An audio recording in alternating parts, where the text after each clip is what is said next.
Mübarek hayvan şu ağacı yiyor. Garip hakikaten. Ah yavrum benim. 3 tane aslanbaş.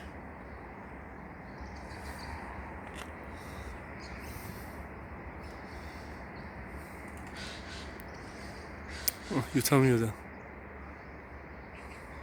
Çıkardı, attı. Şuradaki ağacı yiyor. Ah yavrum. Yeme yavrum.